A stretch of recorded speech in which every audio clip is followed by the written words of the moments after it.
Nos destaques do Panorama CBN de hoje, eu conto pra você que o Brasil goleou a Coreia do Sul e vai para as quartas de final da Copa do Mundo do Catar. Você vai saber também como foi o encontro do presidente eleito Lula com o conselheiro de segurança dos Estados Unidos, Jake Sullivan. E Bolsonaro aparece em uma cerimônia pública visivelmente emocionado. Panorama CBN. Olá para você que está ouvindo o Panorama CBN. Eu sou a Juliana Prado e vou te contar em menos de 30 minutos tudo que foi notícia nesta segunda-feira, dia 5 de dezembro de 2022. Essa Copa é a nossa missão. O Brasil deixa fácil o jogo, envolve, empacota a Coreia ainda no primeiro tempo. Brasil. Anota, Vinícius Júnior, Neymar, Richarlison, Paquetá. Brasil 4. Coreia do Sul 1. Anotou aí? A seleção brasileira deixou a gente até com abstinência no segundo tempo, porque já matou o jogo contra a Coreia do Sul logo no primeiro tempo. Fez 4 gols logo de cara pra gente ficar mais tranquilo. E os gols foram anotados por Vinícius Júnior, Neymar de pênalti, Richarlison e Lucas Paquetá. No segundo tempo, a Coreia fez até um gol, mas mesmo assim não escapou da goleada. O técnico Tite até aproveitou esse segundo tempo para fazer várias substituições para não cansar o elenco principal. E agora, com essa vitória, o Brasil está classificado para as quartas de final da Copa do Mundo do Catar. Após o jogo, Vinícius Júnior explicou por que o Brasil promoveu esse verdadeiro passeio nesta partida. Cada jogo que passa a gente está mais confiante, a gente está mais entrosado e hoje jogamos contra uma equipe que dá espaço pra gente. E quando dá espaço pra gente é muito complicado para os adversários, que a gente tem bastante jogadas e a personalidade para fazer um grande jogo. Agora, a adversária da seleção brasileira na próxima fase será a Croácia, que mais cedo eliminou o Japão nos pênaltis. A disputa nas penalidades aconteceu após um empate em 1-1 no tempo normal, aí teve prorrogação e depois foi para os pênaltis. O goleiro croata defendeu 3 cobranças. Só que eu tenho um lembrete importante aqui para você. A Croácia é a atual vice-campeã do mundo, então se prepare. A partida entre Brasil e Croácia será disputada nesta sexta-feira ao meio-dia. E outros 2 jogos das quartas de final já estão definidos. Na sexta-feira, às 4 horas da tarde, a Holanda enfrenta a Argentina. E no sábado, no mesmo horário, a Inglaterra encara a França. Um jogaço. Essa partida do Brasil contra a Croácia, é claro, a CBN vai transmitir, então fica de olho em todas as plataformas digitais, como o nosso site, YouTube, Globoplay e também o tradicional radinho. Bom, como eu contei aqui pra você, Neymar também fez um gol e foi de pênalti. Essa é a primeira partida dele após se recuperar da lesão no tornozelo. E em entrevista à TV Globo, Neymar contou o que estava passando na cabeça dele após essa nova lesão em uma Copa do Mundo. Bateu um medo muito grande, porque vinha muito bem, né, de uma temporada muito boa. E sofreu uma lesão no qual eu sofri. É bem doído. Passei a noite, né, outro dia, chorando muito. Meus familiares sabem, mas deu tudo certo. Valeu a pena, valeu o esforço de ter ficado até 11 horas da manhã nesse dia tratando com o fisioterapeuta e os outros dias até 5, 6 da manhã. Então acho que todo o sofrimento agora é válido para que no final a gente possa acho que coroar, né, uma coisa tão bonita que vai acontecer. Um momento bem tocante no final do jogo foi a homenagem que os jogadores brasileiros fizeram para o Pelé, desejando melhoras. Antes da partida, o rei do futebol até disse em uma rede social que iria assistir esse jogo lá no Hospital Albert Einstein, em São Paulo, que ele está internado desde a semana passada. E após a partida, os jogadores da seleção brasileira estenderam uma faixa com o rosto do Pelé no meio do campo. E Vinícius Júnior dedicou essa partida ao rei do futebol. Que a gente possa seguir bailando até a final e mandar também um forte abraço pro Pelé, que tá precisando de muita força da gente, e essa vitória vai para ele, e que tudo ocorra bem, que ele possa sair dessa situação e que a gente possa ser campeão por ele. Outro momento que foi emblemático nessa partida foi esse aqui que você vai ouvir agora, na voz do nosso narrador Oscar Ulisses, que observou bem este momento que contagiou todo mundo. Tite imita o pombo junto com o pombo. É festa! Quero ver geral fazendo a dança do pombo. Fazendo a dança do pombo.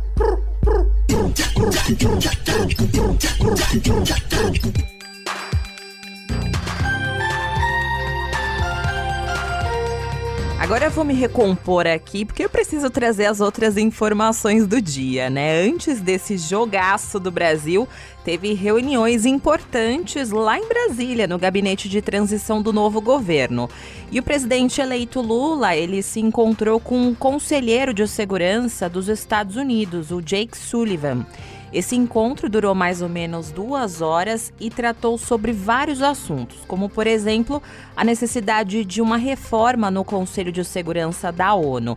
O Brasil luta por um assento permanente nesse conselho. E só para você entender melhor essa questão, o Conselho de Segurança das Nações Unidas é um órgão da ONU, né, que zela pela manutenção da paz e da segurança internacional.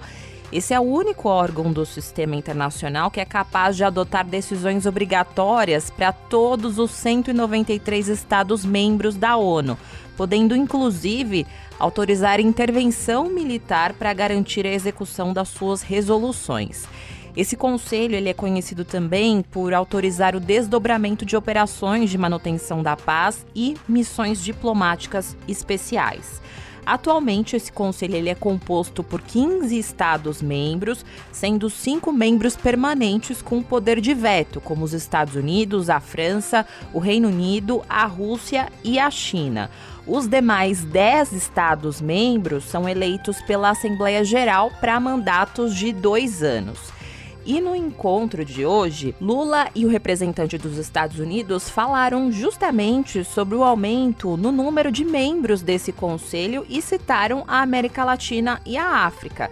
Porque, como você deve ter percebido, esse Conselho da ONU é bem estratégico e poderoso e não há países da África ou da América Latina com mandatos permanentes nesse conselho. Bom, outro assunto tratado nessa reunião foi a visita que Lula vai fazer a Joe Biden. Mas o encontro entre os dois presidentes só deve acontecer mesmo após a posse de Lula, porque o petista citou questões internas e outras negociações e, por isso, ele disse que talvez seja difícil ir aos Estados Unidos neste ano. Nessa reunião também, Lula e Jake Sullivan compararam Donald Trump e Jair Bolsonaro. Jake Sullivan destacou que o Brasil vive hoje é parecido com o que houve nos Estados Unidos após a vitória de Joe Biden. Além desses assuntos que foram tratados, um dos principais temas discutidos nessa reunião foram as mudanças climáticas. O ex-ministro de Relações Exteriores, Celso Amorim, ele participou desse encontro e disse que os dois países destacaram a necessidade de um engajamento no combate ao aquecimento global. Cooperação em tecnologia, sobretudo tecnologia de desenvolvimento sustentável, verde, a cooperação científica, tecnológica que os Estados Unidos podem também prestar ao Brasil e que também podem aprender com o Brasil em alguns campos. Durante essa reunião, Lula inclusive reforçou que quer fazer uma reunião com presidentes amazônicos no início do governo. O presidente eleito também disse que quer reuniões com a Unasul, que é um bloco que foi criado para integração regional entre países da América do Sul. Celso Amorim, que estava nessa reunião, explicou a intenção de Lula de fortalecer esse bloco de países da América Latina.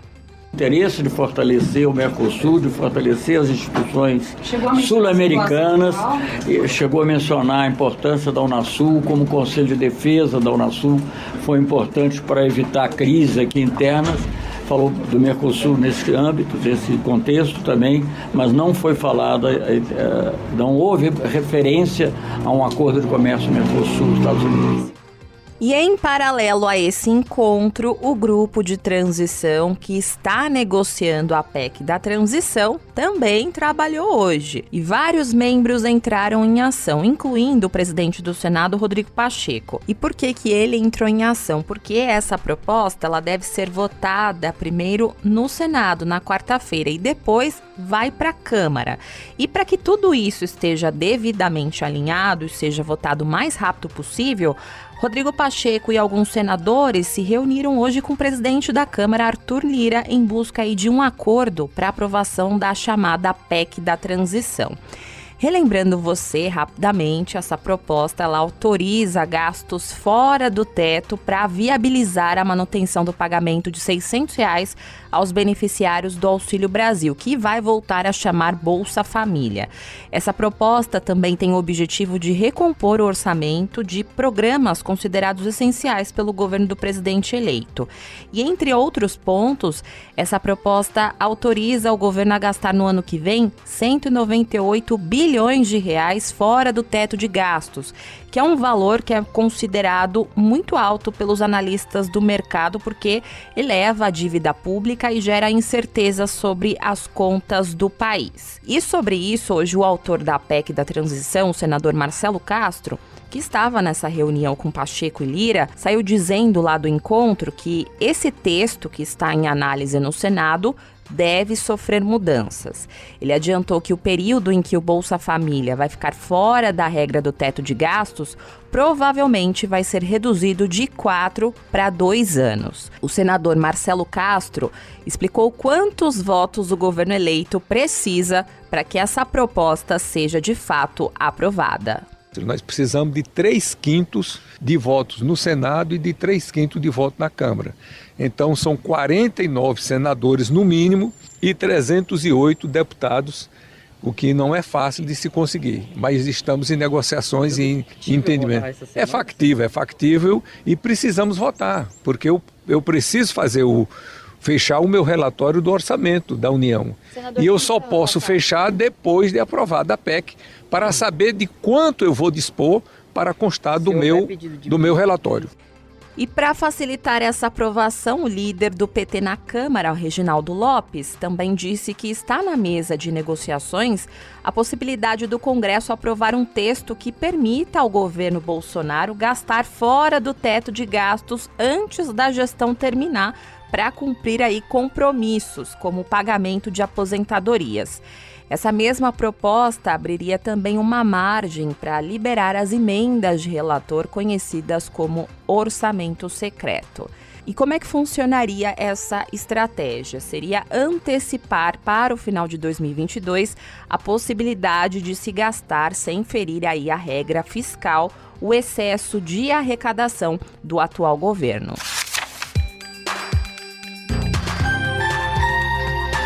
Falando em atual governo, sabe quem apareceu hoje em um evento público?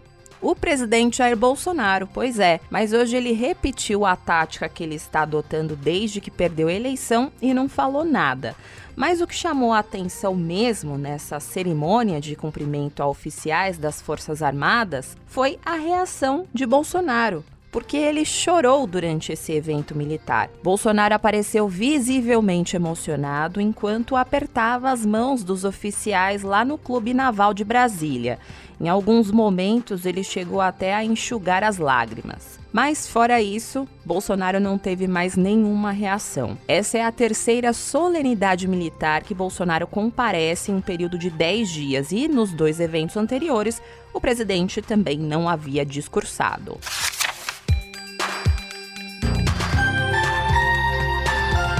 E aproveitando que eu estou falando sobre o governo Bolsonaro, hoje o Tribunal Regional Federal da Primeira Região suspendeu a compra de 98 blindados italianos pelo Exército Brasileiro. Esse negócio seria fechado hoje, a menos de um mês do fim do governo do presidente Jair Bolsonaro. E os veículos custariam mais de 5 bilhões de reais aos cofres públicos. Essa informação que eu contei para você foi divulgada pela comentarista da CBN e colunista do jornal Globo, Malu Gaspar. E essa decisão ela é em caráter liminar e atende a uma ação que foi apresentada por um advogado. Ele questionou nessa ação o investimento tão alto do governo federal diante dos cortes que foram feitos, que chegam a 5 bilhões e 700 milhões de reais.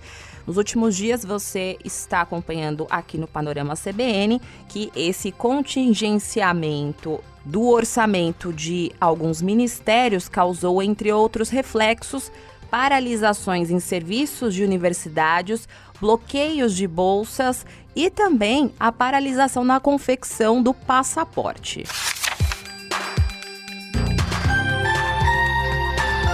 Agora eu vou atualizar você sobre a situação de alguns estados que estão enfrentando fortes chuvas nos últimos dias. No Sudeste, por exemplo, 9 cidades do Espírito Santo apresentam alto risco de deslizamento de encostas por causa das fortes chuvas que atingem o estado. A população do município de Colatina, que vive próximo a uma barragem de água, foi orientada a deixar as casas porque existe um risco de rompimento da estrutura. O número de capixabas desabrigados subiu para quase 900 entre ontem e hoje. E 2 estradas que cortam o estado continuam com interdições totais. Já no Rio de Janeiro, o número de pessoas desalojadas em Carapebus e Conceição de Macabu, no norte fluminense, passa de 2.000. Chuvas atingem a região desde a semana passada e pelo menos 4 pessoas morreram em decorrência dos efeitos dos temporais. O governo do Rio de Janeiro faz uma força-tarefa neste momento com as secretarias para atender os locais mais prejudicados. E para fechar aqui esse giro de chuva lá no sul, casas e carros foram encobertos pela água em Benedito Novo, em Santa Catarina. Uma enchente atingiu a cidade do Vale do Itajaí de madrugada e a prefeitura suspendeu as aulas. O município ainda não enviou à Defesa Civil relatório com o número de pessoas afetadas, porque os agentes enfrentam dificuldades para chegar aos locais mais prejudicados.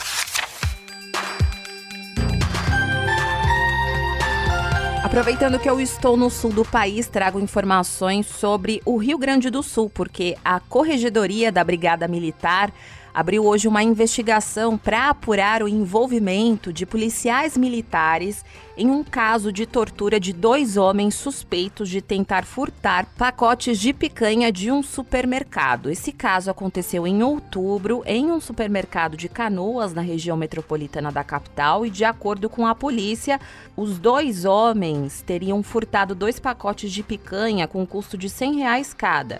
E este furto foi flagrado pela segurança do local. E após esse flagrante, os 2 homens passaram por uma sessão de tortura, sendo agredidos por 45 minutos. Essa investigação havia identificado 2 dos envolvidos nas agressões que seriam seguranças e, ao todo, segundo a polícia, 7 pessoas participaram dessa ação. A Polícia Civil suspeitava do envolvimento de policiais nesse caso e hoje a Corregedoria informou que abriu um procedimento para apurar se policiais militares de fato participaram dessas agressões ou se passaram informações sobre as vítimas para os agressores. Como eu te contei, as vítimas são 2 homens de 32 anos e 47 anos, um é negro e outro é branco. E segundo o delegado do caso, durante a tortura, os agressores ligaram para alguém pedindo a ficha policial dessas vítimas e receberam a informação falsa de que o homem negro teria envolvimento em um estupro.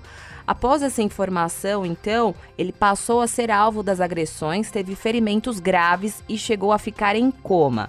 Segundo o delegado deste caso, ele nunca teve passagem por estupro. Depois que os homens ficaram internados, a polícia ficou sabendo desse caso e por lá 31 câmeras de segurança gravaram o que aconteceu dentro do supermercado e também no depósito onde as vítimas foram agredidas. E após essa denúncia, os policiais foram até o estabelecimento coletar essas imagens, mas eles perceberam que os arquivos haviam sido deletados logo que os agentes entraram no local. Depois, a polícia apreendeu o equipamento e conseguiu recuperar os arquivos que mostram as agressões contra os 2 homens. Em nota, o supermercado Unisuper informou que demitiu os funcionários e rompeu o contrato com a Glock Segurança. Já a empresa terceirizada informou que só vai se manifestar nos autos do processo. A polícia identificou, por enquanto, 2 dos 5 seguranças envolvidos nessas agressões, mas não divulgou os nomes deles. Ainda no noticiário policial, em Minas Gerais, a Polícia Civil concluiu o inquérito sobre os casos de contaminação de petiscos caninos e indiciou 4 profissionais de uma empresa mineira chamada Tecnoclean por crime contra a saúde pública. 14 cães que ingeriram esses petiscos morreram em Minas Gerais. E em todo o país, o número de mortes passa de 50. As conclusões deste caso foram apresentadas hoje pela delegada Danúbia Quadros, que chefia esse inquérito lá em Minas Gerais. Segundo a delegada, a Tecnoclean vendeu o produto monoetileno glicol, que é considerado altamente tóxico, para a empresa Bassar, que usou na produção desses petiscos. Foi vendida para a fabricante Bassar, que fabrica petiscos para o ramo animal. Foi vendido um produto que não poderia ter essa finalidade, que tem finalidade industrial, que não poderia ter sido vendido, não poderia ter chegado ao consumidor final, no caso os animais, esse produto que não tem um grau de pureza para o ramo alimentício. Como eu falei para você, a substância tóxica que foi identificada nos petiscos é o monoetileno glicol, que é a mesma encontrada em cervejas da Baker, que matou 10 pessoas em Minas Gerais em 2020.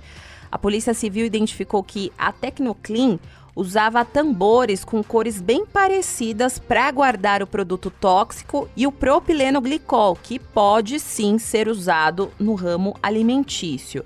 E essa rotulagem incorreta dos produtos, segundo a delegada, fez com que um barril do produto tóxico fosse enviado para a Bassar, que usou na fabricação dos petiscos. De acordo com a delegada, a Tecnoclean comprou esse monoetileno glicol da empresa paulista AED Química. E um representante dessa empresa alertou que a substância não poderia ser utilizada no ramo alimentício. Quem explicou isso foi a delegada Danúbia Quadros. Foi apreendido um telefone com uma conversa que foi extraída de uma funcionária da Tecnoclean e do representante da AID, onde nessa conversa via o WhatsApp, o representante da AID deixou claro aí para a pessoa da Tecnoclean que o seu produto não poderia ser vendido para um ramo alimentício, para o consumo humano ou animal. De acordo com a Polícia Civil, todas as 5 empresas envolvidas na cadeia produtiva ou de venda, neste caso, foram investigadas. E apenas a Tecnoclean teve profissionais indiciados. Eles vão responder agora por crime contra a saúde pública e falsificação de produtos. E se condenadas, as 4 pessoas podem pegar de 10 a 15 anos de prisão. Além das apurações criminais da Polícia Civil, a investigação administrativa do Ministério da Agricultura vai ser concluída ainda neste mês. No mercado financeiro, a Bolsa de Valores de São Paulo encerrou o dia de hoje com uma forte baixa de 2,01% aos 109.676 pontos. No mercado de câmbio, o movimento foi inverso. O dólar comercial fechou o dia com uma super alta de 1,30%, cotado a R$ 5,283. Já o euro encerrou o dia também com uma alta de 0,92%, cotado a R$ 5,544. No noticiário internacional, eu quero destacar para você um julgamento histórico que começou hoje na Bélgica. A justiça iniciou o processo para julgar os atentados que aconteceram em Bruxelas em 22 de março de 2016. Esse é o maior julgamento do tipo na história do país e 10 réus são acusados de uma série de crimes, como homicídio e participação em grupo terrorista.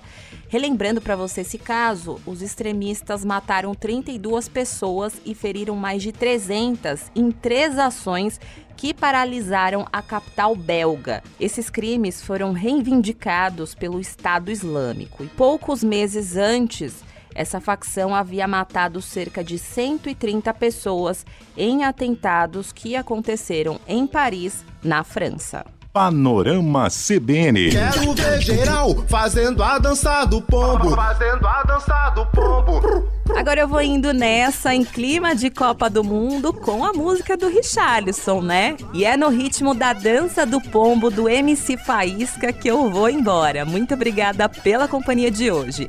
O roteiro dessa edição foi escrito por mim, a montagem e a sonorização são do Adriano Bernardino, o Dri.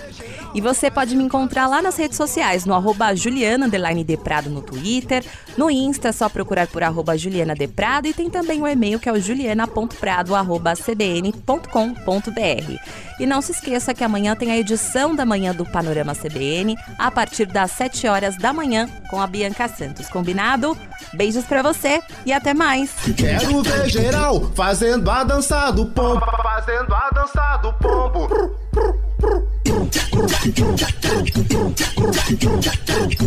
Fazendo a dança do pombo. Fazendo a dança do pombo. Panorama CBN. As principais notícias do dia em menos de meia hora.